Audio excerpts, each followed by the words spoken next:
About 300 American cities and towns help shelter undocumented immigrants from federal enforcers. Here to talk about that is CNN political contributor Maria Cardona, Democratic strategist, political commentator Tara Setmeyer, Republican strategist, John DePietro, a talk show host on WPRO, and political commentator Angela Rye. Good to have all of you on. Angela, this one is for you. New York Mayor Bill de Blasio met today with the president-elect, and I want you to listen to what he had to say afterwards. The New Yorkers will stand together. We're going to stand up for the needs of working people. We're going to stand up for our immigrant brothers and sisters. We're going to stand up for anyone who, because of any policy, is excluded or affronted. Be they members of the Muslim community or the Jewish community, members of the LGBT community, women, anyone who feels policies are being undertaken that undermine them. I watched that entire press conference today. I thought it was fascinating getting, sort of the inside scoop on this meeting. Is the mayor, Angela, setting up a conflict between his city and the Trump administration?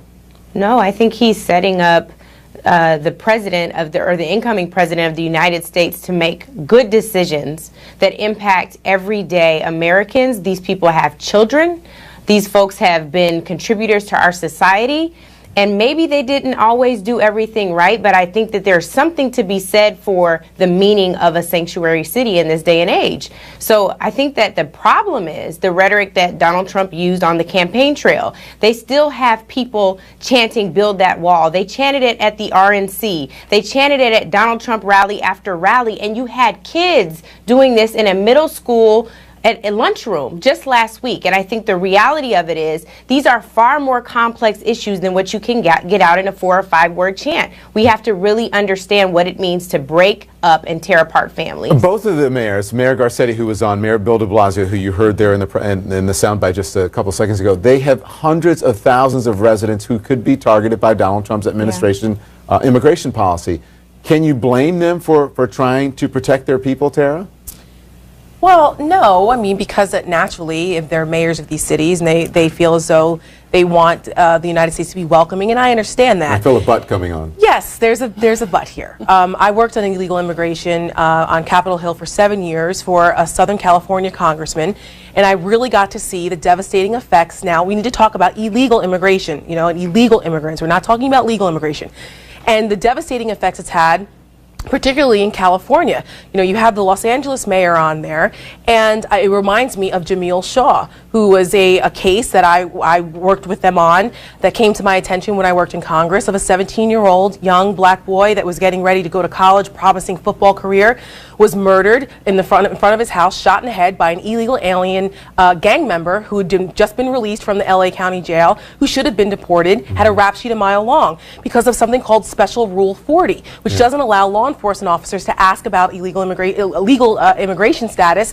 And it ties the hands of law and order in these cities. I think that we've failed a lot of these illegal immigrants that find safe haven in these cities, because we've allowed this to go on for so long, and then we don't enforce the law, and then we create this problem. I don't think we should have a deportation. I see Maria cringing too when you say illegal alien, because people aren't aliens; they're undocumented immigrants. That's the government term. It's aliens. It's the official government term. So I worked at INS. Back when it was INS, during the Clinton administration. This has been an issue that has been existing since the 1980s, and let's look at what the history of it is and what the reality of it is, because a lot of people are throwing around these terms when in reality it is not a legal term. I think Mayor Garcetti was right on point when he said he doesn't even call Los Angeles a sanctuary city because there's really no legality behind it. It started in the 1980s when immigrants were coming from Central America seeking asylum from the wars that were going on there. And they would go into religious institutions, into churches, in order to be protected from being deported. Then that turned into cities also making sure that a lot of these immigrants whose only fault was coming here without papers, but they were all seeking asylum. What is happening now is that a lot of these cities are telling their law enforcement, and by the way, the majority of law enforcement agree with this, that they don't have to do, should not have to do the job of federal immigration services. Because if they do, then what happens is in a lot of these communities, a lot of these immigrant communities will stop cooperating with the police. If you are in a domestic abuse situation, for example, and you are an undocumented immigrant, or even if you are here legally but you live in a mixed status family and you get into a case where your husband or your wife or whoever in your family is attacking you, you're not going to report it to the police.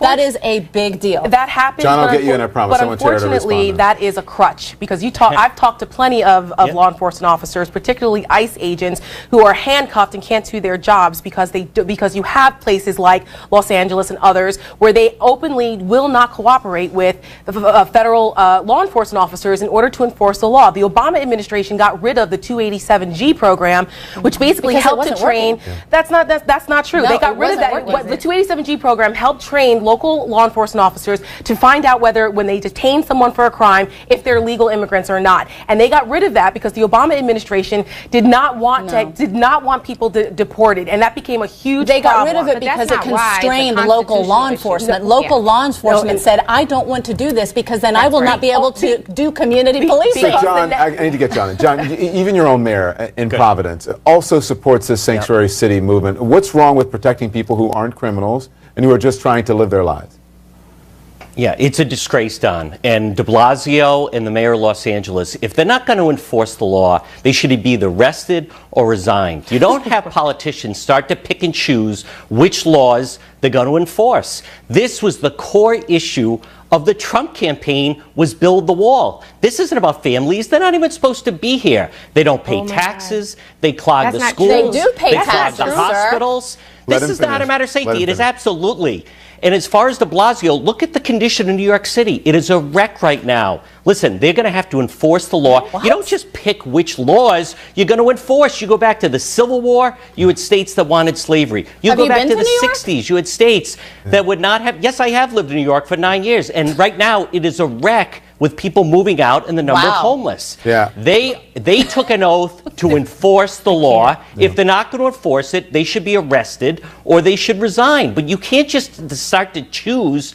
This is fake outrage, Don, because they want votes. Not fair. John, listen, John, hold on. I do have to say that New York City is thriving right now. Thank you. But anyway, go ahead. It is not fake outrage. It is not fake outrage when you have. It is not fake outrage when you have families, when you have children that are afraid for their lives because they believe that because of some collusion between their own community police officer is going to essentially turn them in when they've done nothing wrong except for be here without documents. That is not a criminal felony. But here's the problem with that. Most people are not going to go around looking for, who are the families and the kids and yank them out of school. That's an extremist position. And I agree with Donald Trump on some of his immigration. I agree with him on some of his policies, but not all of them. A deportation force is a bit much. But as far as, a border security, and we should know who is coming in and out of this country, there's nothing wrong with that. As far as interior enforcement, not really. As far as interior enforcement's going on, it's down 40% under Barack Obama for interior enforcement. As far as which laws they're going to enforce. Okay, you have people coming across this border in the droves, in the thousands since 2014, from unaccompanied minors to families now. Yes, it is. Yeah, absolutely. And the problem is not. People coming from Honduras, Guatemala, and El Salvador is up. The numbers from Mexico are down because there's a different set of rules. But that is a problem because they're abusing the asylum status to do it.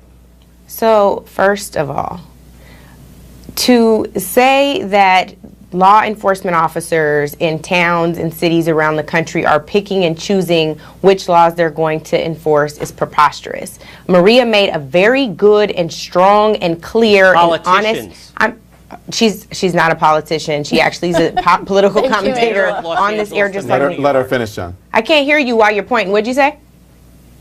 Oh, okay. So what I was saying was, New York, the mayor of Los Angeles, the mayor of Providence. You can't decide which laws you're going to enforce. So I submit to you.